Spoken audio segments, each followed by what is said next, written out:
अस्सलाम वालेकुम नाज़रीन, राइज एंड शाइन प्रोग्राम के साथ मैं हूं आपकी मेज़बान सूफिया। नाज़रीन, आज मेरा दिल किया क्यों ना हम सेहत पे बात करें। वैसे तो सेहत को मेंटेन रखने के लिए हर चीज़ की ज़रूरत होती है, हमें बहुत ज़्यादा अपनी सेहत का ख्याल रखना होता है, लेकिन आज कल बहुत सी बीमारियां जो है वो इंसान तक आ चुकी हैं। लेकिन एक जो कॉमन सा मसला है तो इसमें किसी किस्म की कोई एज लिमिट का ख्याल भी नहीं है, क्योंकि अगर हम हर दूसरा इंसान देखें तो वो पट्ठों के जो दर्द है उसमें मुब्तला है। इसके अलावा ये जो जॉइंट पेन, इस तरह के कोई मसले मसाइल जो दर्द से रिलेटेड है ये आम हो चुके हैं। इसी हवाले से आज जो मेरे मेहमान हैं मेरे साथ मौजूद हैं, इनकी अगर मैं बात करूं तारुफ में तो ये डॉक्टर मोहम्मद अख्तर हंजरा हमारे साथ मौजूद हैं। इन्होंने पीएचडी की हुई है फिजियोथेरेपी में और ये पाकिस्तान में 5वें नंबर पर है। अगर हम पंजाब की बात करें तो ये हमें शरफ हासिल है, हमारे साथ मौजूद हैं। पंजाब में ये पहले नंबर पर हैं जिन्होंने पीएचडी इन फिजियोथेरेपी की हुई है। और उनके साथ उनकी जो कोलीग हैं वो डॉक्टर जुर्वा आमर हमारे साथ मौजूद हैं। आज ये प्रोग्राम बहुत अहम है, आप लाजमी सुनिएगा कि किस तरह से जो हमारे शोल्डर है, जो हमारी नेक है, ये दर्द है, इससे हम किस तरह से छुटकारा हासिल कर सकते हैं। इसी हवाले से आज हम अपने प्रोग्राम में अपने मेहमानों को वेलकम कहते हैं। अस्सलाम वालेकुम, कैसे हैं आप?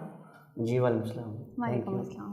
डॉक्टर साहब, सबसे पहले तो मैं आपसे ये सवाल पूछती हूँ कि हमें फिजियोथेरेपी की ज़रूरत क्यों पेश आती है? एक्चुअली जो हमारा लाइफस्टाइल है वो बिल्कुल सेडेंट्री हो गया हुआ है, जिसमें हम देखते हैं कि कोई हमारी एक्टिविटी नहीं, रूटीन की एक्सरसाइज नहीं, वॉक नहीं। और हमारी जो रूटीन है वो ऐसे है कि अगर हम कोई जॉब डिस्क्रिप्शन में जाएं, बैंकर्स हैं, ड्राइवर हजरात हैं, या कोई भी हम किसी भी डिपार्टमेंट को देखें, तो अगर हम एक काम के लिए बैठे हैं, हमारी सिटिंग राउंड अबाउट 4, 5, 6 आवर्स किया, तो हमने एक दफ़ा भी ट्राई नहीं करनी कि हम 2 मिनट के लिए ब्रेक ले लें। हम चाहते हैं कि हम अपना टास्क पूरा करके ही उठें। तो चूँकि हमारी एक्टिविटी ना होने की वजह से सेडेंटरी लाइफस्टाइल है, लॉन्ग सिटिंग है, इसलिए हमारे ज़्यादा प्रॉब्लम इस वजह से जनरेट हो रही हैं। लेकिन इसमें तो कोई एज लिमिट नहीं है। हाँ बिल्कुल, आपने ठीक बात की। मतलब ये ज़्यादातर बैठने की वजह से प्रॉब्लम आती है इंसान को। मोस्टली लॉन्ग सिटिंग मीन के हमारी एक्टिविटी ना होने की वजह से, ना एक्टिविटी होने से मुराद ये है कि वॉक ना करना। बिल्कुल जैसे बैंकर्स हैं, आप देखें बैंकर सुबह 8 बजे 9 बजे अपने ऑफिस में पहुंचता है और शाम 8 से 9 बजे उसने अपनी असाइनमेंट कंप्लीट करके ही उठना है। मे बी कि हो सकता है कि वो बीच में एक ब्रेक ले ले 2 मिनट की, 4 मिनट की, लेकिन उस दौरान जो उसका पोस्चर है, उसकी नेक है, उसकी बैक है, उसकी जो सिटिंग है, उसमें उसने कोई अपनी केयर नहीं करनी कि उसमें कितनी ब्रेक चाहिए, कितना उसको रेस्ट चाहिए। अच्छा डॉक्टर, ज़रूरत से मैं आपसे पूछूंगी कि ये जो बीमारी है, इसे बीमारी ही कहेंगे क्योंकि ये हेल्थ के साथ इसका लिंक है, और वाकई ये ख़तरनाक बीमारी है, क्योंकि अगर इंसान के पट्ठों में दर्द होगा तो वो कभी अपने आप को कंफर्ट तो महसूस कर नहीं सकेगा। इसमें ज़्यादा फीमेल मुतासर होती है या male? First of all thank you for giving us the opportunity. तो नाउ मूव योर क्वेश्चन। जी बिल्कुल, इसमें ऐसा है कि इसमें ज़्यादातर फीमेल्स जो हैं उनका रोल ज़्यादा। हालांकि फीमेल हमारी तो ऑल टाइम एक्टिविटी में रहती हैं, घर के काम वगैरह करती हैं, तो फिर वो ज़्यादा मुतासर क्यों होती हैं? बिल्कुल, वो काम वगैरह ज़्यादा करती हैं, लेकिन वो उनमें जो स्ट्रेस कोपिंग स्किल्स हैं वो एक मर्द के मुकाबले में कम होती हैं। उसके बाद जो ओवर एज होती है, जो मेनोपॉज एक बिल्कुल एक औरत के अंदर जो चल रहा होता है मेनोपॉज, उसके बाद में जो है औरत में आर्थराइटिक चेंजेस ज़्यादा आना शुरू हो जाते हैं, जिसकी वजह से उसके जॉइंट्स, उसके बोन्स जो हैं वो वीक होना शुरू हो जाती हैं। वैसे भी ड्यूरिंग प्रेगनेंसी और ओवरऑल जो एक फ़ीमेल की लाइफ है उसमें आयरन डेफिशिएंसी, कैल्शियम डेफिशिएंसी, इन चीज़ों की डेफिशिएंसी होती है, जिसकी वजह से उसकी जो बोन्स हैं, उसके जो वर्टिब्रास हैं, क्योंकि वर्टिब्रास भी बोन्स कंपोजिंग होते हैं, उनमें भी कैल्शियम डेपोजिशन होती है, विटामिन डी की डेपोजिशन होती है। इस वजह से वो जो है वो टाइम टू टाइम जो है वो डिक्लाइनिंग की तरफ जाना शुरू हो जाते हैं। इसकी निशानियाँ कौन सी है? दर्द तो कभी भी कोई कह सकता है कि मेरे पट्टों में दर्द हो रहा है, हम तो समटाइम ऐसा थकावट की वजह से हो रहा है, ऐसे है। तो कौन सी ऐसी निशानियाँ होती हैं जब हमें महसूस हो जाता है कि हमें किसी अच्छे फिजियोथेरापिस्ट के पास जाना चाहिए? एक्चुअली ये जो सेडेंटरी लाइफस्टाइल है, इसकी वजह से हमारे मसल्स की प्रॉपर एक्टिवेशन ना होना। तो आप मॉर्निंग में, हालांकि जो नाइट स्टे के बाद मॉर्निंग में हम उठते हैं तो हमें फ्रेश होना चाहिए। बिल्कुल ऐसे ही है। मॉर्निंग में मोस्टली लोग कंप्लेंट्स करते हैं कि मुझे बैक पेन है, मुझे नेक का इशू है। होता है ऐसा कि जब उठना होता है तो उठने को दिल नहीं कर रहा, क्यों? दर्द महसूस हो रहा है कमर में। यही रीज़न है कि ये हमें बता रहा होता है कि हमारी बॉडी के अंदर कोई ऐसा इशू चल रहा है जिसको सॉल्व करने की ज़रूरत है। वो इशू नेक का है, वो इशू बैक का है, वो किसी भी जॉइंट्स का है, वो किसी भी मसल का है, उसको सॉल्व करना बहुत ज़रूरी है। इसी तरह जैसे मॉर्निंग में आप देखें ना, बंदे को फ्रेश होना चाहिए, लेकिन वो बिल्कुल नहीं होता। रीज़न यही है कि जो कि वो हमारी बॉडी के अंदर बेशुमार फैक्टर्स ऐसे हैं, ऐसे केमिकल्स हैं जो कि हमारी बॉडी को डिजनरेट कर रहे होते हैं, उनको जब हमें 5-6 घंटे की नींद के बाद भी फ्रेश नहीं है, हमें कहीं ना कहीं दर्द महसूस हो रहा है बॉडी के किसी हिस्से में, इसका मतलब है कि हमें डॉक्टर से रजू करना चाहिए। जी बिल्कुल ऐसा ही है कि वही एक पहली इंडिकेशन है। सेकंड, आप देखें, आप अगर शाम में वो आपकी बिल्कुल कोई एक्टिविटी नहीं, आप बैंकर हैं, बैंकर जब 10 घंटे सिटिंग करेगा उसकी नेक के मसल इतने स्टिफ हो जाएंगे, इतने सिस्टम पे काम करने वाले जितने भी डिपार्टमेंट है उनका तकरीबन यही हाल है। बिल्कुल ऐसे ही है। उनको हम स्पेशल रिक्वेस्ट करते हैं कि उनको मंथली अपना एक रूटीन का चेकअप करवाना चाहिए। उसमें बेनिफिट क्या होते हैं कि उनका लाइफस्टाइल, उनकी अर्गोनॉमिक्स जो हम कहते हैं, उनका सिटिंग पोस्चर, हम बेशुमार चीज़ें ऐसी थी कि जो कि हम साल हर साल से कर रहे थे लेकिन कभी हमने नोट नहीं किया। मेरा सिस्टम मेरी सही जगह पड़ा हुआ है, मेरा जो लैपटॉप है वो उसकी पोजीशन ठीक है, मेरे नेक की पोजीशन ठीक है, मैंने बैक का सपोर्ट किया हुआ है। ये बेशुमार फैक्टर्स होते हैं जिनको मैनेज करना या इनकी करेक्शन करनी बहुत ज़रूरी होती है। मंथ के फॉलोअप से मुराद ये होता है कि ताकि अगर उसका कोई माइनर इशू है तो टाइमली मैनेज हो जाए। अगर नहीं फील हो रहा, हम कोई जॉब इस तरह की कर रहे हैं, बैंकर है, कोई जॉब तो कर रहा है लेकिन उसे अभी फील नहीं हो रहा, इसका मतलब है कि कौन सी फर्स्ट ऐसी कंडीशन होती है जब फील होता है कि हमें रजू करना चाहिए डॉक्टर के साथ? वो जैसे ओवर स्ट्रेस सिंड्रोम होती है। उसमें क्या होता है कि आप शाम में थक जाते हैं, कोई आपका नेक के साथ आपके बाजू में पेन है, आपके बैक में पेन है, आपके नीज में पेन है, इतनी ज़्यादा पेन होती है कि आप कंफर्टेबल नहीं फील करते। मल्टीपल एरियाज आपके ओवर स्ट्रेस की वजह से थक जाते हैं, तो वो कंडीशन बता रही होती है कि ये आपकी बॉडी जो है वो ये डाउन जा रही है, इसको अच्छे फिजियोथेरापिस्ट से ओपिनियन लेने की ज़रूरत है। अच्छा डॉक्टर ज़रूर, मैं आपसे ये पूछूंगी कि जो हमारी बॉडी होती है उसका कौन सा ऐसा हिस्सा होता है जो ज़्यादा मुतासर होता है इससे? सबसे पहले तो ये है कि हमारी बॉडी में डिफरेंट रीजन्स होते हैं। जो सबसे जो मेन है, जो ज़्यादा इफेक्टेड होता है क्योंकि वो उसका ब्रेन के साथ लिंक होता है, तो हमारी नेक जो है वो मोस्ट प्रोक्सिमल एरिया है टू द, सबसे नेक जो ज़्यादा मुतासर ऐसे ही है। और कुछ मसल्स ऐसे होते हैं जो हमारे डायरेक्टली लिंक होते हैं ब्रेन के साथ, उसकी स्कल के साथ, और वो नेक पे आके उनका इंसर्शन हो रहा होता है। जब हम लोग कोई स्ट्रेस लेते हैं, कोई ज़्यादा ओवर एक्सर्टेड एक्टिविटी करते हैं, कोई ज़्यादा एक्टिविटी ऐसी कर लेते हैं जो कि मतलब हमारी बॉडी की नीड से ज़्यादा है, वो ज़हनी स्ट्रेस से भी इसका ताल्लुक है? बिल्कुल सबसे मेन फैक्टर इसका स्ट्रेस ही है, एंजाइटी है, बिल्कुल इसी तरह है। और सबसे जो मेन हमें मसला आता है वो हमारी नेक को ही प्रॉब्लम आता है सबसे पहले। अरे डॉक्टर साहब, अक्सर सुनने में आया कि जो फीमेल्स हैं ज़्यादातर, उन कहते हैं हमारे जिस्म का ये हिस्सा सुन्न हो गया है। मेल्स में तो ये चीज़ कम ही होती है, तो क्या जिस्म का कोई हिस्सा सुन्न हो जाना ये भी इसी की वजह से मुतासर हो रहा होता है या इसकी कोई रीज़न और होती है? जो बाजू का सुन्न होना है वो नेक की वजह से है। जो बाकी एरिया सुन्न हो, टांग, अगर टांग सुन्न है तो मोस्ट प्रोबेबली आपकी बैक इन्वॉल्व होती है। सुन्न से मुराद ये होता है कि यहाँ आपकी कोई नर्व जो कि हमारे उस बाजू को या टांग को सप्लाई कर रही है, उसके ऊपर कोई प्रेशर है।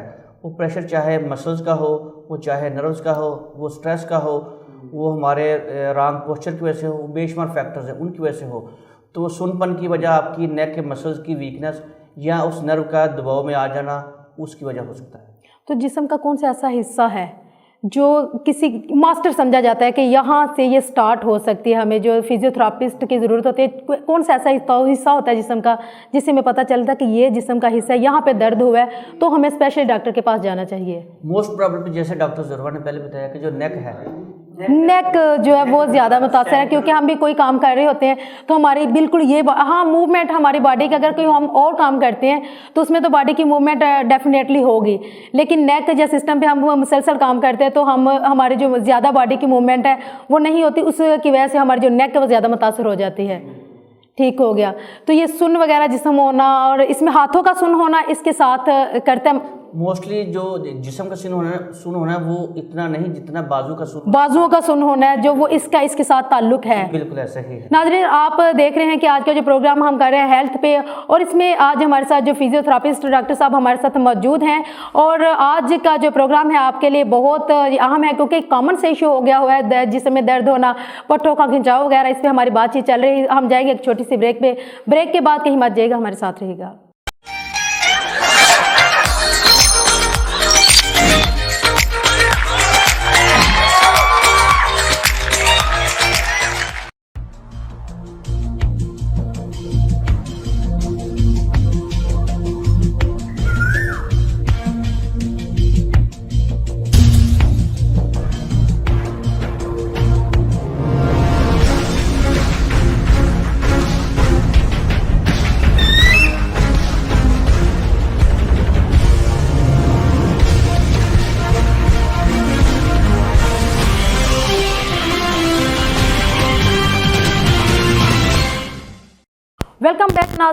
कि आपको पता है कि आज हम सेहत पे बात कर रहे हैं कि फिजियोथेरेपी की हमें ज़रूरत कब और क्यों पेश आती है। इसी सिलसिले में हमारे साथ जो मेहमान हैं उनसे हम बात कर रहे हैं।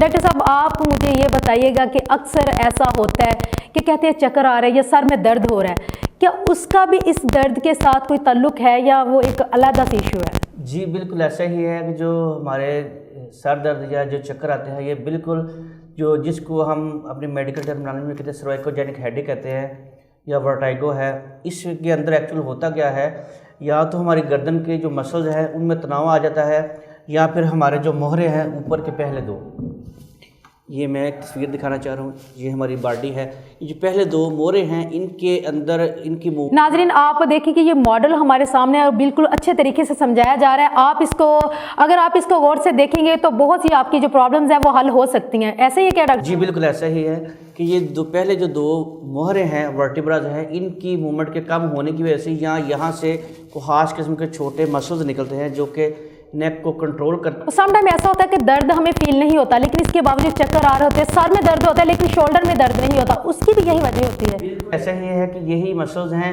जिनकी नॉट्स बन जाती है। नॉट्स से मुराद आप ये कह सकते हैं कि मसल के फाइबर्स बिल्कुल सिकुड़ जाते हैं, उनके सिकुड़ाव की वजह से हमारे सर में दर्द शुरू हो जाता है या चक्कर आना शुरू होते हैं। सम टाइम वो जो सर का दर्द है वो बिल्कुल हमारे आँख के बिल्कुल आईब्रोज के साथ साथ ये हमारे बिल्कुल इन जगहों पे आ जाता है। पेशेंट बार बार कंप्लेन करता है कि मैंने मेडिसिन बहुत ज़्यादा ली है, इतनी देर हो गई है मुझे मेडिसिन यूज़ करते हुए, मैंने अपना मेरा पोस्चर ठीक है, मैंने हर चीज़ मैनेज कर ली है, इवन के चक्करों की मेडिसिन भी ली है, लेकिन पेशेंट को बिल्कुल ऐसा सुनने में आता है, बिल्कुल ऐसा ही है। तो इस केस में स्पेशली अगर अच्छा फिजियोथेरेपिस्ट उसको अटेंड कर ले और उसको एक सेशन के अंदर, और जो सेशन है वो जस्ट 1 to 2 मिनट्स का होगा, उसके अंदर वो उसके जो मसल्स हैं उनको रिलीज़ कर दे या इन मोहरों की जो मूवमेंट्स है उनको बहाल कर दे तो बिल्कुल उस पेशेंट के चक्कर और उनके जो सर का दर्द है वो बिल्कुल ख़त्म होता है। तो डॉक्टर साहब आप बताइए ना वो कौन सा प्रोसीजर है, वो कौन सा ऐसा तरीकाकार है जो हम करें तो ये ठीक हो सकता है? वो स्पेशल जो टेक्निक्स है वो एक क्वालिफाइड थेरेपिस्ट ही लगा सकता है, जिसमें जो कि बहुत सेंसिटिव एरिया है ये वाला, क्योंकि यहाँ से नर्व्स पास कर रही हैं, वो जो टेक्निक है वो थेरेपिस्ट ने खुद ही। तो जो हमारे अक्सर ऐसा होता है कि जो हमारे घर के बुजुर्ग होते हैं, हम कहते हैं कि यहाँ पे हमारा पट्टे का खिंचाव हो गया, तो वो बोला क्या करते हैं, उस खिंचाव को दूर करने के लिए ऑयल लेते हैं, ऑयल का मसाज करना शुरू कर देते हैं। तो ये इसके बारे में आप क्या कहेंगे? एक्चुअली जो ऑयल का मसाज है ये बिल्कुल कंट्राइंडिकेटेड है। उसमें रीज़न क्या होती है कि मसल का तनाव बढ़ जाता है, बहुत ज़्यादा तनाव हो जाता है, जिससे स्ट्रेस फैक्टर बढ़ने की वजह से पेन कम होने की वजह पेन बहुत ज़्यादा हो जाता है। क्योंकि मैं पिछले 16 साल से पेशेंट देख रहा हूँ, मोस्टली जो केसेस हैं वो पेशेंट वही आते हैं कि जो घर की कोई 3-4 साल ऑयल का मसाज करवाने के बाद आपके पास पेशेंट आते हैं की रेमेडी करते हैं जिसमें वो यही चीज़ें बताते हैं, लेकिन जब हम अटेंड करते हैं उनको 1 या 2 सेशन के अंदर अल्हम्दुलिल्लाह वो बिल्कुल ठीक हो जाते हैं। तो एक्सरसाइज, इससे हम ये बीमारी ही हमारे तक ना आए, इसके लिए सबसे बेस्ट वे आप बता दें, क्योंकि जो डॉक्टर होते हैं वो भी खिदमत खल्क कर रहे होते हैं, प्रोफेशन अपनी जगह लेकिन एहतियाती जो तदाबीर आप बताएंगे वो अपनी जगह। हम यहाँ तक हम नौबत ही ना आए कि दर्द वगैरह खिंचाव वगैरह नौबत ना आए, हमें क्या करना चाहिए उसके लिए? उसके लिए स्पेशली एक तो पहले मेन चीज़ है जिसमें हमें किसी के पास जाने की जरूरत नहीं, वो है हमारी डेली के वॉक, एटलीस्ट आधा घंटा वॉक या एक्सरसाइज। अगर एक्सरसाइज का टाइम नहीं है तो जो हमारी वॉक है वो भी एक कंप्लीट एक्सरसाइज है, उसमें हमारी पूरी बॉडी यूज़ हो रही होती है। बिल्कुल ऐसे ही है, सबसे बेस्ट एक्सरसाइज। जो बंदा नमाज पढ़ता है उसकी बॉडी के अंदर सारे जिस्म की एक्सरसाइज हो जाती है, बिल्कुल ऐसी सारी बॉडी की मूवमेंट हो रही होती है, सबसे बेस्ट एक्सरसाइज। की घुटनों की हर चीज़ की ये अल्लाह ताला ने हमारे लिए ब्लेसिंग रखी है।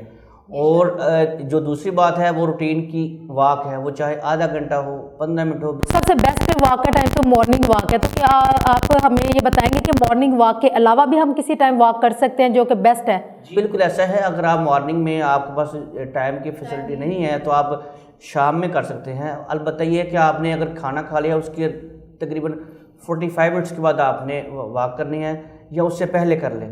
खाना खाते वॉक नहीं करनी, उससे तो हमारा ब्रेन और हमारे जो स्टमक है वो दोनों वर्क कर रहे होते हैं। तो वजह क्या है, जब हमारी दोनों चीज़ें वर्क कर रहे थे तो हमारे जो हार्ट है, जो दिल है, धड़कन तेज अक्सर उसको डबल काम करना पड़ता है। बिल्कुल ऐसे, इसलिए वो दिल की धड़कन तेज हो। पेट को तो सप्लाई जा रही है, साथ हमारे जो मैदा है उसकी सप्लाई भी बढ़ जाती है। बिल्कुल ऐसे ही, जब डबल लोड करेगा तो वो स्ट्रेस फैक्टर बढ़ेगा। आप रिलैक्स करने की वजह आपके जो मसल्स है वो और ज़्यादा स्ट्रेस में आएंगे। तो इसलिए जब आप समझें कि आपका खाना हजम हो गया है, आधा पौना घंटा गुजर गया है, उसके बाद आप वॉक शुरू करें, या बेस्ट है कि आप खाने से पहले शुरू कर लें, वो आपकी मर्ज़ी है। सही। आप चाहे शाम में कर लें, आप चाहे मॉर्निंग में कर लें, ये आपके ऊपर है। खाने पीने का भी इसके साथ ताल्लुक है, जस्ट वॉक का ही है? खाने पीने का बिल्कुल है, जैसे कैल्शियम और विटामिन डी हमारी बॉडी के लिए मस्ट है। जो दूध है उसके अंदर हमारा कैल्शियम और विटामिन डी अवेलेबल है, वो अल्लाह ताला ने हमें नेचुरल अता कर दी। इस तरह जो अंडा है, अंडा हमारे लिए ब्लेसिंग है, उसके अंदर कैल्शियम है। कुछ लोग कहते हैं जी हमें ब्लड प्रेशर है, हम अंडा नहीं ले सकते, उनके लिए कोई ऐसी बात नहीं, वो उसकी जो जर्दी है उसको वो निकाल के उसकी वाइटनिंग, सफ़ेदियाँ यूज़ कर सकते हैं। बॉयल अंडे की को कैसे किसी भी फार्म में ले लें, वो जैसे पेशेंट कंफर्टेबल हो। फिर जैसे दही है, दही के अंदर भी जैसे दूध वाली फार्म ही है, आप दही को भी यूज़ कर सकते हैं, जो जिस पे आप कंफर्टेबल हो, प्रोटीन जिसमें ज़्यादा। जी बिल्कुल ऐसे ही। अच्छा डॉक्टर ज़ुरबा, मैं आपसे ये पूछूंगी कि सम टाइम ऐसा होता है कि हमारे जबड़े हैं वो पूरा नहीं खुलते, और इसके साथ जो गर्दन है उसमें भी दर्द। क्या जबड़ों का और गर्दन का आपस में कोई कनेक्शन ऐसा है जिसकी वजह से ये प्रॉब्लम क्रिएट होती है? जी, बहुत स्ट्रॉन्ग रिलेशनशिप है इनका, जबड़ों का और गर्दन का, क्योंकि कुछ मसल्स ऐसे हैं जो कि डायरेक्टली अटैच हैं नेक के जो मसल्स हैं वो जबड़ों के साथ।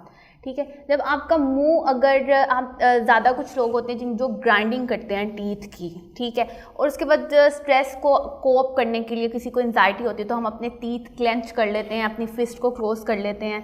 ठीक है, तो जब हम इन चीज़ों को स्ट्रेस में लेंगे, ये सारे मसल्स जो हैं आपस में इंटरलिंक्ड है, और फिर जब ये वाले मसल्स हमारे पीछे से नेक के साथ इंटरलिंक्ड हैं, अल्लाह ताला ने ऐसा निज़ाम रखा हुआ है कि हर जो मसल्स है एक दूसरे के साथ कनेक्टेड है, कनेक्शन रखा हुआ है, इसीलिए इसका डायरेक्टली कनेक्शन है हमारे नेक के मसल। अक्सर ना किसी को बोले को चुप करके बैठो, कहना वो कहता है मेरे जबड़े को दर्द हो रहा है, हम कहते हैं दांत में दर्द हो रहा है।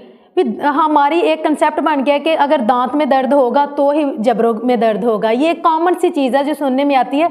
अगर किसी को बताए ना जबड़े में दर्द हो रहा है या मुंह नहीं खुल रहा तो कहते हैं दांत में दर्द होगा, नहीं दांत में नहीं है, फिर पता नहीं तुम्हें क्यों दर्द हो रहा है। इसलिए मैं कह रही थी इस पर आप ज़रा ब्रीफली बता देते। काफ़ी पेशेंट्स हमारे पास आते हैं, अभी रिसेंटली हमारे पास एक पेशेंट आई हैं, वो काफ़ी ज़्यादा स्ट्रेस में है, एंजाइटी में है। उनके नेक के मसल्स जो हैं वो तनाव में होने के साथ साथ उनको ये कंप्लेन आ रही है ज़्यादा कि मेरे 5-6 दफ़ा जो मेरा माउथ है वो डेविएटेड हो गया है।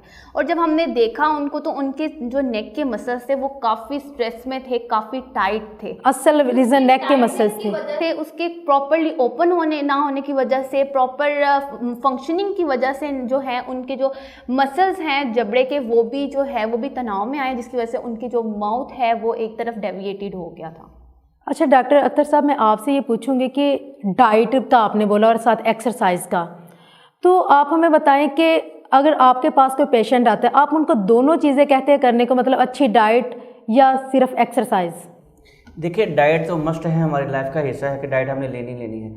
अगर हम अच्छी डाइट, लेकिन बीमारी में ज़्यादातर एक्सरसाइज होती है, क्योंकि डाइट तो हम रेगुलर ज़रूरी नहीं है। आप अगर रूटीन में, जैसे हम कहते हैं कि रूटीन में अपना फॉलोअप रखें, फॉलोअप रखने से मुराद है कि आप मंथली बेसिस पे अपने अच्छे थेरेपिस्ट को, अपने फिजिशियन को चेक करवाएं। वो रूटीन के जो आपके इन्वेस्टिगेशन हैं वो जब करवाएगा तो उससे उसको अंदाज़ा हो जाएगा कि आपकी बॉडी के अंदर किस चीज़ की डेफिशिएंसी आ रही है। फॉर एग्जांपल अगर कैल्शियम की डेफिशिएंसी है तो वो आपको कैल्शियम रिकमेंड कर देगा। अगर आपको विटामिन डी की डेफिशिएंसी है तो आपको विटामिन डी रिकमेंड कर देगा। जैसे डॉक्टर ज़ुरबा ने पहले बताया कि जो मेनोपॉज की पोजीशन होती है उसके अंदर बॉडी के अंदर बहुत सी चीज़ें ऐसी चल रही होती हैं जो कि हमारी बॉडी को रिक्वायर होती है लेकिन उनको मिल नहीं रही होती, तो बोन्स वीक ज़्यादा हो जाती है। ऑस्टियोपोरोसिस जिसको कहते हैं कि हड्डियों का बुरबुरापन। रीज़न क्या होता है कि उस वक्त हमें ये सोचना चाहिए कि चूँकि हम इस एज में आ गए, हमारी लाइफ का ये हिस्सा स्टार्ट हो गया जिसमें हमारे लिए मस्ट है कि हम अपनी डाइट को भी अच्छा करें और हम अपनी वॉक भी अच्छी रखें या अपनी एक्सरसाइज भी अच्छी रखें। बिल्कुल ऐसी है। अब हम जाएंगे एक छोटी सी ब्रेक पे। ब्रेक से पहले मैं आपसे एक सवाल है जो हम ब्रेक के बाद ही हम उसका जवाब लेंगे कि एक तो एज लिमिट, आपने कहा कि हमें इस उम्र में आके इस चीज़ का ख्याल रखना चाहिए, किस उम्र से लेकर किस उम्र तक, और एरोबिक जो एक्सरसाइज है उसमें और जो फिजियोथेरेपी की एक्सरसाइज है उसमें क्या फ़र्क है, ये हम जानेंगे एक ब्रेक के बाद। कहीं मत जाइएगा, हमारे साथ रहिएगा।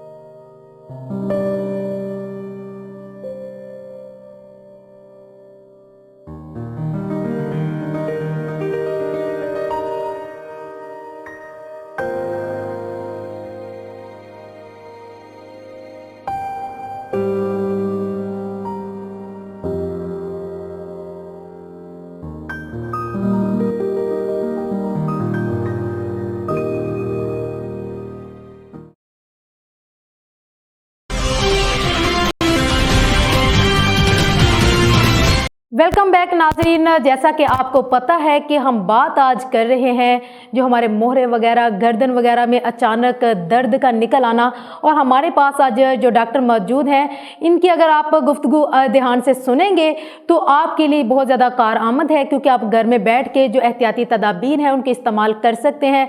जी डॉक्टर साहिब, आप ज़रा हमें ये बता दें कि सम टाइम ऐसा होता है कि छोटे बच्चे होते हैं, उनकी गर्दन में दर्द जो निकलता है, दर्द के साथ साथ सम टाइम ऐसा होता है कि उनकी गर्दन मुड़ जाती है, तो इसमें आप क्या कहेंगे? अक्सर गर्दन टेढ़ी हो जाती है, तो क्या उसका भी इसके साथ ही कोई ताल्लुक है? क्योंकि वो बिल्कुल बच्चों की ये मैं बात कर रही हूँ, थकावट और ये चीज़ें तो हम एक एज लिमिट होती है, हम जॉब करते हैं उसमें थकावट वगैरह हो जाती है, लेकिन बच्चे तो ऑल टाइम एक्सरसाइज में रहते हैं।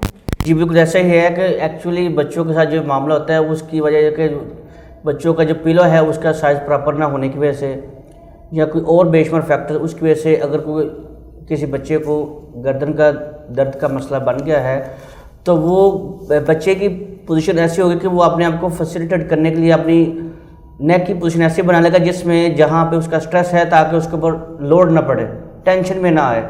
तो इस पोजीशन की वजह से अगर बच्चा 3-4 दिन 5 दिन या इसी पोजीशन में रखता है, तो उसके नेक के जो सामने के मसल्स हैं, ये वाले मसल्स उसके जिस तरह वो रखेगा वो टाइट हो जाएंगे और दूसरी साइड के मसल्स खिंच जाएंगे, जिसकी वजह से उसके नेक के मसल्स के तनाव की वजह से उसकी गर्दन की शेप बदल जाएगी। तो चूँकि बड़े को तो हम समझा सकते हैं, लेकिन बच्चे को समझाना मुश्किल होता है। उस वक्त अगर टाइमली अगर बच्चे को या कोई पेशेंट ऐसा है उसको थेरापिस्ट के पास ले जाया जाए, तो वो उसको प्रॉपर वे से टाइम पे हैंडल करके उस पेशेंट को ठीक कर सकता है। तो हमारे नाजरीन को कोई घरेलू इस तरह का नुस्खा बताए कि अगर गर्दन में खिंचाव या दर्द वगैरह निकल आए तो उसमें घर में हम किस तरह से ठीक कर सकते हैं? जी बिल्कुल ऐसा ही है कि एक्यूट फेजेस में जब दर्द स्टार्ट होता है, उसमें मोस्टली हमारे जो गर्दन के मसल्स हैं उनका तनाव बढ़ जाता है। उन तनाव को कम करने के लिए हम एक बड़ी स्पेसिफिक किस्म की रजीम बताते हैं होम प्लान के लिए, घर के लिए। हम कहते हैं जी आप इस एरिया पे आइसिंग करें, जिसको हम क्रायोथेरेपी भी कहते हैं।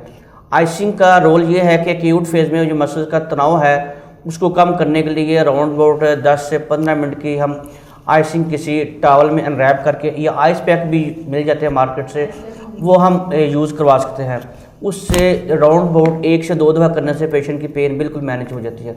अगर एक्यूट फेज़ जिससे जैसे पहले 3 या 4 दिन गुजर गए हैं, वो फेज़ चली गई है, फिर भी नेक का पेन है, तो उसके लिए हम गर्म पानी के बॉटल का इस्तेमाल करवा सकते हैं। फिर इसके साथ कोई हल्की फुल्की एक्सरसाइज होती है नेक के मसल को स्ट्रांग करने के लिए, वो हम एडवाइज़ करते हैं कि नेक के सामने अपने हाथ रख के प्रेस करें, लंबा सांस लें, इसी तरह फिर पीछे रख के, फिर इसी तरह दाएं साइड पर रख के, फिर इसी तरह बाएं साइड पर रख के 10 सेकंड का होल्ड रखें। और ये वाली रजीम जो है नेक के मसल को रिलैक्स भी करेगी और नेक के मसल को मजबूत भी करेगी। बिल्कुल नाज़रीन, आप सुन रहे हैं कि बहुत जो आपके लिए बहुत अहम जो बातें हैं डॉक्टर साहब हमें बता रहे हैं। डॉक्टर साहब आप बताएं कि एरोबिक एक्सरसाइज और जो फिजियोथेरेपी एक्सरसाइज आप बताते हैं उसमें फ़र्क होता है या सेम ही होती है? ये जो एरोबिक्स ट्रेनिंग है वो एक डिफरेंट चीज़ है, लेकिन वो सब सेगमेंट है हमारी फिजियोथेरेपी का ही। लेकिन चूँकि फिजियोथेरेपी में हमने एक स्पेशल रीजन के ऊपर वर्क करना होता है। फॉर एग्जांपल अगर कोई नेक का पेशेंट आया है तो हमने उसके नेक को ट्रीट करना है, कोई बैक का पेशेंट आया है तो हमने उसको बैक को ट्रीट करना है, कोई शोल्डर का पेशेंट आया है तो हमने उसकी शोल्डर को ही ट्रीट करना है। और जो एरोबिक्स ट्रेनिंग है वो एक्चुअली ये नॉर्मल बंदा भी कर सकता है।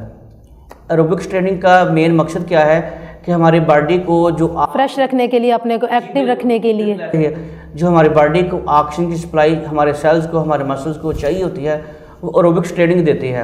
एरोबिक्स ट्रेनिंग से मुराद यह है कि ऐसी एक्टिविटी की जाए जिसमें हमारी बॉडी, हमारे मसल्स फटीग ना हो, जिसको आम जुबान में कहते हैं जी वो हमारे मसल्स थके ना हो। जैसे साइकिलिंग है, साइकिलिंग में हमारे मसल्स थकते नहीं हैं। अगर हम बहुत स्पीड से रनिंग करें तो उसमें हमारे मसल्स थक जाते हैं। तो जो साइकिलिंग या हमारे जो ट्रेडमिल है या जो वॉक है, रूटीन की वॉक है, ये एरोबिक्स ट्रेनिंग के अंदर आते हैं। वो ये योगा तो हमारे एरोबिक में आता है, लेकिन आप भी अपने पेशेंट को रिकमेंड करते हैं करने की? जी बिल्कुल, जैसे मैंने पहले कहा बैकबोन के लिए आई थिंक सो आप जैसे मैं जैसे पहले कहते हैं, जैसे मैंने पहले कहा कि वॉक ज़रूरी है, तो ऐसे ही ये एरोबिक्स ट्रेनिंग भी ज़रूरी है नॉर्मल बंदे के लिए। जब वो एरोबिक्स ट्रेनिंग करेगा या वॉक करेगा या अपनी हेल्दी एक्टिविटी रखेगा तो उसको कभी भी जरूरत नहीं पड़ेगी फिजियोथेरेपिस्ट के पास जाने की। तो अच्छा डॉक्टर ज़रूर मैं आपकी तरफ आती हूँ, तो आपसे मैं ये पूछना चाहती हूँ कि अक्सर मोहरा वगैरह किसी का खिसक जाना अपनी जो असल जो उसकी एक पोजीशन होती है वहाँ से, इसका आप हमें ये बताइएगा कि इसका पट्ठे का मसला जो होता है वो मोहरा का गर्दन के साथ जो कमर के साथ इनका एक कनेक्शन है, वो किस तरह से इसका मेंटेन होता है, इसके ज़रा ब्रीफली बता दीजिएगा इस पर। जी बिल्कुल, कुछ पेशेंट्स आते हैं हम इन तीनों चीज़ों को साथ ही रखते हुए। पेशेंट्स आते हैं, हमारे जो वर्टिब्रास होते हैं, जो हमारे मोहरे होते हैं, गर्दन के साथ मोहरे होते हैं, उसके बाद हम नीचे थोरेसिक के लेवल पे आ जाओ, उसके 12 हैं, उसके बाद लंबर के लेवल पे आ जाओ, उसके 5 है। इस तरह एक डिवीजन्स बनी हुई है। इन मोहरों के दरमियान में हमारे पास एक डिस्क होती है जिसको हम इंटरवर्टिब्रल डिस्क बोलते हैं। उसकी कवरिंग होती है, ठीक है, और उसके अंदर एक फ्लूइड होता है जिसको न्यूक्लियस परपोसिस बोलते हैं, ठीक है। अब इसकी डिफरेंट स्टेजेस हैं, ठीक, जैसे हर चीज़ की एक स्टेज होती है, इनिशियल स्टेज होती है, फिर क्रॉनिक स्टेज हो जाती है। इस तरह इसकी एक स्टेजेस होती हैं। एक तो ये होता है कि डिस्क जो है वो अपनी जगह से बिल्कुल हिल जाए, ये सबसे ख़तरनाक स्टेज होती है। एक ये होती है कि डिस्क बल्ज हो जाता है, और फिर एक ये स्टेज होती है कि वो कंप्रेशन, क्योंकि इसके दरमियान से हमारी स्पाइनल कोड गुजर कि किस तरह से ये हम इसका पता चलेगा कि ये कौन सी पोजीशन है, दर्द की शिद्दत में इजाफा होगा या कि और कंडीशन होती है इसकी। एक तो ये होता है कि पेशेंट हमारे पास आता है, वो कांस्टेंट हम लोगों को ये कंप्लेन करता है कि मुझे कांस्टेंट पेन है, मुझे रिलीफ नहीं हो रहा, मैंने मेडिकेशन ले ली है, मैंने इंजेक्शंस लगवा लिए हैं, मेरा स्टमक डिस्टर्ब हो गया, लेकिन मुझे रिलीफ नहीं आया, ठीक है। तो फिर हम जाते हैं कि ये मतलब कोई मसल रिलेटेड इशू नहीं लग रहा, फिर हम फर्दर इन्वेस्टिगेशन की तरफ जाते हैं। फॉर एग्जाम्पल हम MRI करवाते हैं, उसका एक्सरेज करवाते हैं, CT स्कैन करवाते हैं। ज़्यादातर हम जो रीजन्स के MRI करवाते हैं ताकि हम ब्रीफली इन चीज़ों को रीड कर सकें, देख सकें कि क्या प्रॉब्लम आ रही, कोई कंप्रेशन कॉजिंग तो नहीं आ रहा, ठीक। एक तो ये वजह होती है, ठीक है, जिसमें आपको कांस्टेंट पेन आए तो हमारा ये पिन पॉइंट होता है कि ये कोई वर्टिब्रल इशू है या कोई डिस्क का इशू है। जो मसल रिलेटेड इशू होता है ना, उसमें होता है कि किसी ख़ास पैटर्न में, कोई ख़ास मूवमेंट में पेशेंट कहता है कि मैं अपनी दाएं तरफ देखता हूं तो मुझे पेन आता है, बाईं तरफ देखता हूं तो ठीक हो जाता है। फिर हम फर्दर अपने टेस्ट, हमारे कुछ न्यूरोलॉजिकल टेस्ट हैं, कुछ मस्कुलर टेस्ट हैं जो हमारी फिजियोथेरेपी में करवाए जाते हैं, पेशेंट के ऊपर अप्लाई करते हैं, उससे फिर हमें पता चलता है कि जी इसका मस्कुलर। अच्छा डॉक्टर साहब, अक्सर ये होता है कि बैकबोन तो कंप्लीट होती है, लेकिन बैकबोन में अक्सर लोगों का जो दर्द है वो बैकबोन के निचले हिस्से पे और बिल्कुल टॉप पे जो हिस्सा यहाँ पे ज़्यादा होता है। इसकी वजह क्या है? जब वो दरमियान वाला जो हिस्सा बैकबोन का वो भी तो उसी का हिस्सा होता है, लेकिन दर्द की यही दो जगह ज़्यादातर बताई जाती हैं, या टॉप या बिल्कुल जो एंड वाला हिस्सा होता है बैकबोन। जी, इसकी वजह यह है कि हमारे जो गर्दन के और हमारे जो नीचे कमर के मोरे हैं वो उनकी मोबिलिटी ज़्यादा है, वो ज़्यादा मोबाइल है। ये बैकनेस के भी इसमें अफेक्ट करता है, अगर हमारी जो सिटिंग मूवमेंट है वो ठीक नहीं है तो उससे भी ज़्यादा मुतासिर। बिल्कुल ऐसा ही है, क्योंकि जो चीज़ ज़्यादा मूव करेगी प्रॉब्लम भी उसमें ज़्यादा होगा। आप हमें बताएं कि हम किस तरह से बैठें तो ये जो हमारी बैक बोन है वो ज़्यादा उसमें अफेक्ट नहीं हो, मतलब डिजीज़ की तरफ ना जाए। बैठने की मूवमेंट कौन सी बेस्ट है जिससे ये हो कि दर्द कमर में ना हो? जब भी अपने बैठ रहे हैं आपके बैक सपोर्टेड हो और आपका जो सिस्टम है या जो भी जिस पे आप काम कर रहे हैं बिल्कुल आपके कम से कम 2-2.5 फुट के फासले पे हो और आपके नेक का लेवल न्यूट्रल हो। अगर आप लेट कर या पिलो छोटा है या किसी और पोजीशन में आप कोई सिस्टम यूज़ कर रहे हैं तो आपके नेक के ऊपर बहुत ज़्यादा लोड पड़ेगा, वो 100 टाइम्स बढ़ जाएगा, जिसकी वजह से लोड बढ़ने की वजह से आपके जो नेक के मसल्स हैं वो फटीग हो जाएंगे, जिसकी वजह से उनके फटीग होने की वजह से आपका नेक या बाजू में दर्द जाना शुरू हो जाएगा। तो हम गर्दन की जो दर्द है इससे किस तरह से बच सकते हैं डॉक्टर ज़रूर आप बताइएगा। गर्दन के दर्द से किस तरह बचा जा सकता है, इसमें सबसे पहले डॉक्टर अख्तर ने, मेरे जो मेंटर हैं, उन्होंने बताया है कि हमें सबसे पहले अपना जो एक्टिविटी है, अपनी जो नॉर्मल डेली लाइफ है उसको बेहतर करना पड़ेगा, ठीक है। हम अपनी सेडेंट्री लाइफ स्टाइल को छोड़ के हम थोड़ी हेल्दी लाइफ स्टाइल में, क्योंकि ये पहले इस तरह की प्रॉब्लम्स नहीं होती थी, लोग उठते थे सुबह सवेरे वॉक के लिए निकल जाना, नमाज, आजकल ये ट्रेंड ही ख़त्म हो गया। नींद का भी इसके साथ कोई ताल्लुक है इस चीज़ से मुझे है कि क्योंकि नींद की बहुत ज़्यादा प्रॉब्लम है, वो बच्चे भी हमारे 12 बजे के काम रूटीन हो गई है। पहले ऐसा होता था कि 5, 6, 7 इशा की नमाज के फ़ौरन बाद स्लीपिंग पोजीशन होती थी, लेकिन अब ऐसा नहीं है कि नींद के साथ भी ये चीज़ें मुतासर होती के हैं। साथ इसका कनेक्शन है। नींद आप प्रॉपर नहीं लेंगे, आपकी मसल टेंसिंग होना शुरू हो जाएंगे, टेंशन में आना शुरू हो जाएंगे, ऑटोमेटिकली अब टेंशन में आना शुरू होंगे, पेन जो है वो बढ़ जाएगा। ठीक है, तो इसलिए proper sleep, proper diet, proper exercise, अपने जो आप जहाँ पे बैठे हैं जो वर्क करें, आजकल लैपटॉप पे ऑनलाइन क्लासेस, बिल्कुल ऐसे ही ऑनलाइन क्लासेस सबसे बेस्ट है, क्योंकि आजकल इससे और ज़्यादा लोग मुतासर हो सकते हैं, क्योंकि जब से ऑनलाइन स्टडी आई है तो हर एक बंदे की जो मोबाइल है, लैपटॉप है, ज़रूरत बन चुका है। मोबाइल भी हम यूज़ करते हैं तो हम इस तरह यूज़ कर रहे होते हैं, कभी हम लोगों ने इस तरह यूज़ नहीं, ऐसा बिल्कुल ऐसे ही, मोस्टली ऐसे ही मोबाइल यूज़ करते हैं। और ये होता है कि लेट के लैपटॉप, लेट के मोबाइल, या बिल्कुल पोजीशन हमारी बिल्कुल वाकई में नहीं ठीक होती। ये सारी चीज़ें हमारी एक लाइफस्टाइल। नाज़रीन, मुफ्त में आपको चीज़ें बताई जा रही हैं और आपके लिए बहुत ज़्यादा अहम है, ध्यान से सुने। मैं तो सुन रही हूँ, क्योंकि इस तरह की जो मैटर्स हैं मैं भी अपनी फैमिली में देखती हूँ, उनको मैं अच्छे तरीके से गाइड भी कर सकूँगी, इसलिए मैं चाह रही हूँ कि जितना हो सके मैं इनसे नॉलेज ले लूँ इस चीज़ के मतलब। तो एहतियाती तदाबीर बता दें हमें। जी बस यही है, छोटी छोटी एहतियाती तदाबीर हैं जिसको आप करके अपनी लाइफस्टाइल को अच्छा कर सकते हैं, अपने लाइफ को ईजी कर सकते हैं, अपने आने वाली जो ज़िंदगी, आने वाला फ्यूचर है उसको ईजी कर सकते हैं। छोटी छोटी चीज़ें हैं जिसको आप लेके चलें तो आप एक बेहतर, एक हेल्दी लाइफ जो है वो इंजॉय कर सकते हैं। डॉक्टर हंजरा साहब, मैं आपसे कहूँगी कि आप हमारे नाजरीन को पैगाम दें कि कौन सी उनकी एहतियाती तदाबीर होनी चाहिए, कौन सी ऐसी एक्सरसाइज होनी चाहिए ताकि हम आप तक ना आ सकें। Thank you. मैं एक छोटा सा एक्सपीरियंस शेयर करना चाहूँगा। मैं 2008 में पाकिस्तान हॉकी टीम के साथ मलेशिया गया। हमारा जो स्टेडियम था वो थोड़ा सा दूर था, तो हमने मॉर्निंग ट्रेनिंग लड़कों ने करने थे। हमने एक करीबी ही पार्क भी तलाश किया कि हमने अर्ली मॉर्निंग आके मॉर्निंग ड्रिल्स यहाँ करनी है। तो हम जब मॉर्निंग में फजर की नमाज़ के बाद हम वहाँ पहुँचे तो यकीन जानिएगा कि जितने भी मैंने वहाँ लोग देखे वो 60+ थे।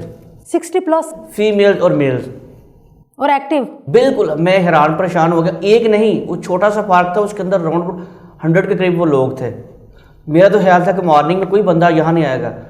फिर मैंने उनसे ये 2-3 बातें पूछी, तो उनसे मैंने पूछा कि वो अब 60+ वाला बंदा मॉर्निंग वॉक के लिए आ रहा है, इसका मतलब कि उसको उसकी इंपॉर्टेंस का इल्म है।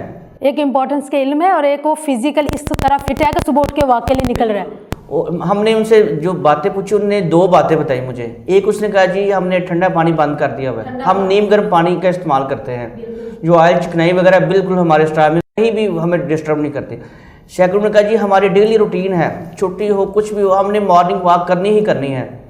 कि उसमें से किसी की एज 75 है, किसी की 60+ है। मैं हैरान परेशान कि माशाल्लाह इतनी हेल्दी, इतनी एक्टिव लाइफ। तो पैगाम यही है कि आप अपनी लाइफ में अपनी लाइफ को सेडेंटरी ना करें, हेल्दी लाइफ गुजारें। कैसे वॉक करें, अर्ली मॉर्निंग की हल्की फुल्की एक्सरसाइज रखें ताकि आप किसी डॉक्टर के पास जाने से बच सकें। अगर आपको कोई ज़रूरत पड़ जाए तो फिर आपको ज़रूर जाना चाहिए।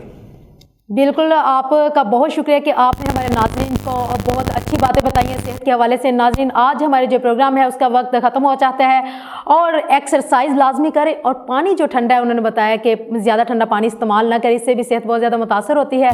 इसके साथ ही आज का जो हमारा प्रोग्राम है उसका वक्त ख़त्म हो जाता है। अपनी मेज़बान सूफिया को दीजिए इजाज़त। अल्लाह हाफिज़।